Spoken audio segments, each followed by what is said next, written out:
नाम का एक गांव है जहाँ बहुत सी अतरंगी और अजीब किस्म के लोग रहते। शायद इसलिए उस गांव का नाम ऐसे पड़ गया होगा।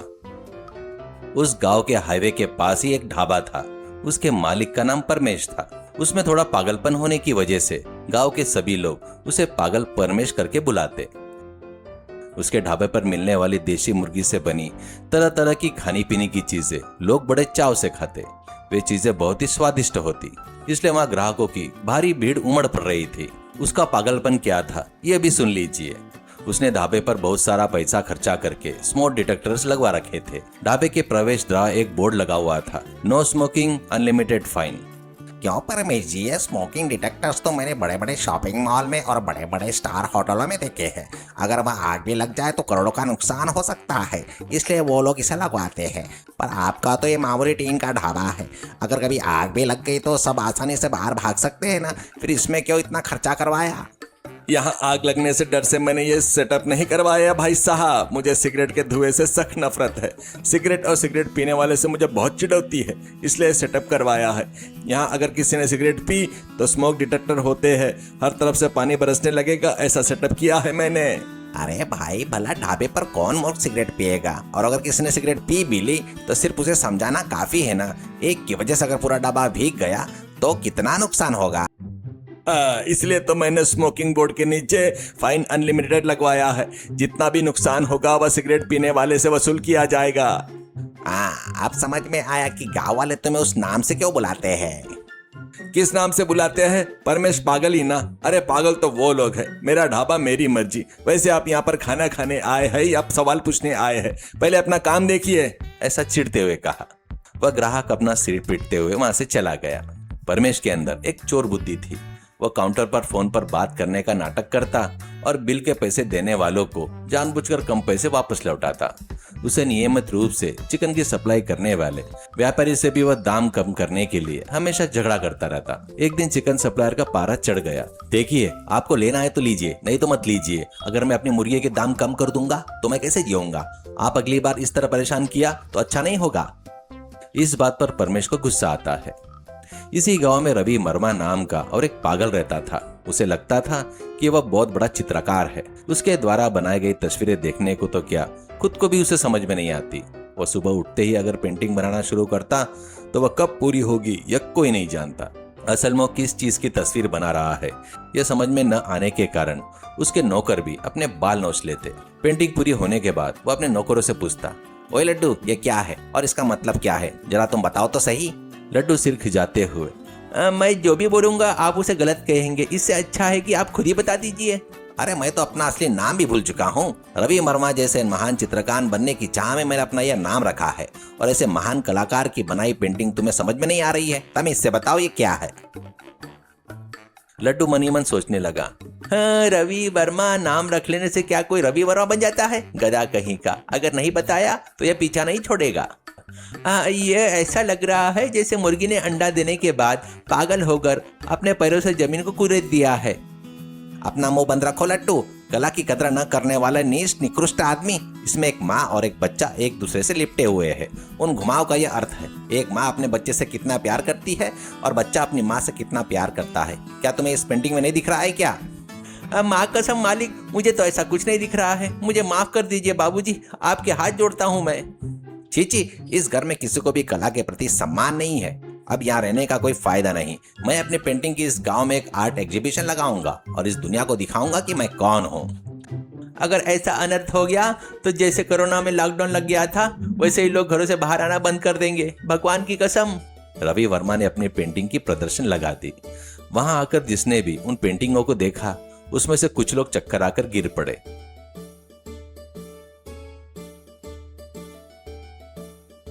तो कुछ लोग अपनी जान बचाकर भाग खड़े हुए। वहां कुछ लोग का तो मानसिक संतुलन बिगड़ गया।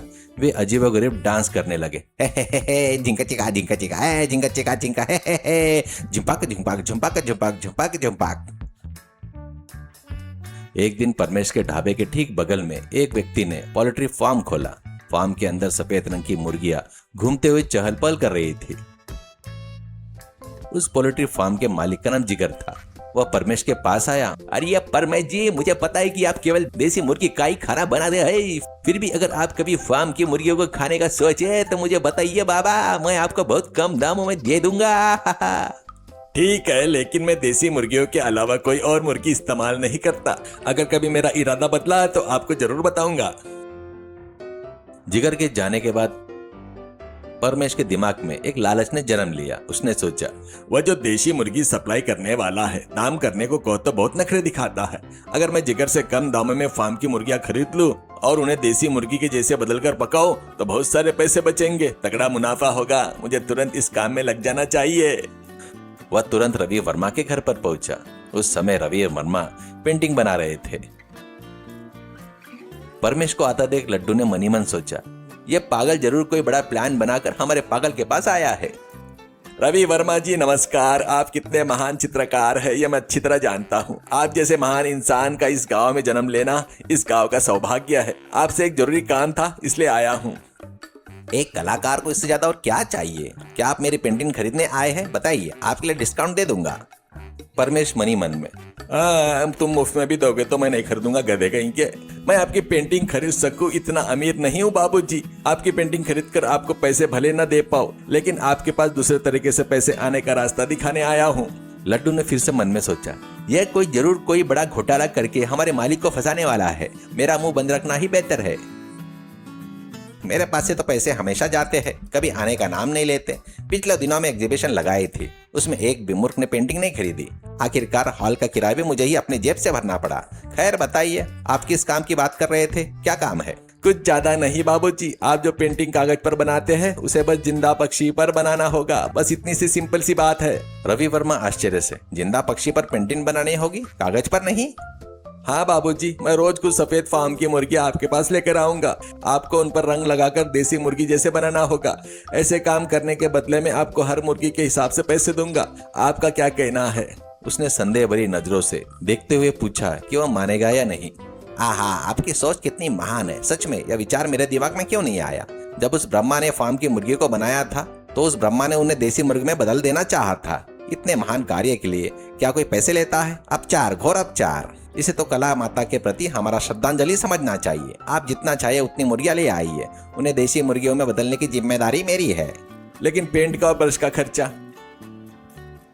अरे परमेश जी, क्या बेकार के खर्चे की बात कर रहे हो? वो सब मुझ पर छोड़ दीजिए। मेरे द्वारा बनाए गए जीव जब मेरी आंखों के सामने घूमेंगे तो मेरे लिए वही काफी है। आप जाइए, आप पहले मुर्गियां लेकर आइए। यह देखकर लड्डू मनी मन सोचते हुए हंसने लगा। ये इसे पता ही नहीं वो इसे मक्खन लगा रहा है। मैं चाहे कुछ भी कहूँ ये तो सुनेगा नहीं, मुझे क्या पड़ी है। अगले दिन परमेश जिगर से मुर्गियां खरीदता है, बिना किसी की नजर में आए उन्हें टोकरी में छिपाकर रवि वर्मा के पास पहुंचा देता है। रवि वर्मा उन पर पेंट करके उन्हें देसी मुर्गी जैसा बना देता है।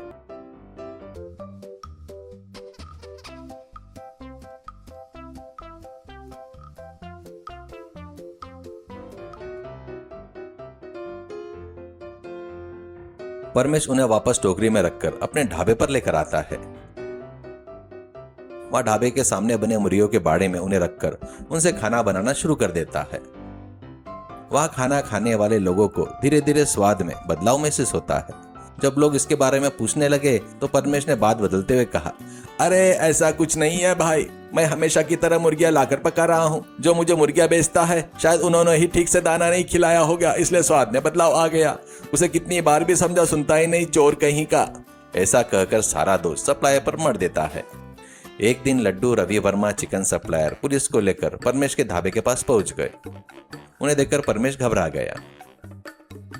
सर देखिए, उस बाड़े में जो मुर्गियां हैं उन पर हमारे मालिक ने रंग लगाकर उन्हें देसी मुर्गी जैसी बदला है। यकीन न हो तो हमारे मालिक से पूछ लीजिए। हाँ सर, उनके ऊपर किए गए हर रंग की मुझे अच्छी तरह पहचान है। देखिए वो कितनी मासूम से असली देसी मुर्गी जैसी लग रही है। सर कम से कम अब तो मेरी कला का कदर कीजिए। देखा सर, हमारे मालिक के सीधेपन का फायदा उठाकर इस दुष्ट ने उन्हें यह गलत काम करवाया है। देसी मुर्गी महंगी मिलती है, इसलिए इसने जिगर के पोल्ट्री फार्म से सस्ती मुर्गियां खरीद कर और हमारे मालिक उन पर रंग लगाकर लोगों को धोखा दे रहा है। ओए लड्डू, ये क्या बकवास कर रहा है? देसी मुर्गी को फार्म की मुर्गियां बोलता है? अकल है या नहीं तुझ में? सर इनकी बातों पर भरोसा मत कीजिए।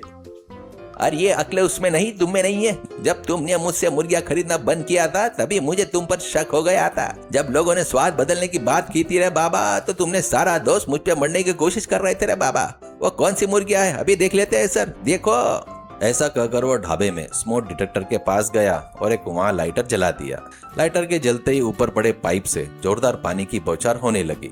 वो पानी जैसे ही बाड़ी में रखी मुर्गियों पर पड़ा, उनका रंग धुंधला हो गया। सफेद रंग की फार्म की मुर्गियां बाहर आ गई। यह देखकर रवि वर्मा को गुस्सा आया और वो चिल्लाया, अरे ये क्या किया तुमने? मैंने इतनी मेहनत से पेंट किया था और तुमने पानी डाल दिया। क्या तुम में कला का कोई सम्मान नहीं है? कोई कुछ भी करे, मैं इन मुर्गियों पर रंग लगाना बंद नहीं करूंगा। अरे ओ महान कलाकार, तुम कहाँ से अटपके बाबूजी? तुम तो फंसोगे और साथ में मुझे भी जेल भिजवाओगे। यह बहुत सीधा है सर, इसे कुछ मत कीजिए। चलिए हमारी घर चलते हैं। जेल भेजते हैं तो भेजने दो, मैं जेल की दीवारों पर कोयले से पेंटिंग बनाऊंगा। मेरी कला को कोई नहीं रोक सकता। वह जितना चिल्ला रहा था, लड्डू उसे उतनी जबरदस्ती से घसीटते हुए वहां से ले जा रहा था। आखिरकार पुलिस ने परमेश को गिरफ्तार कर लिया और जेल में डाल दिया।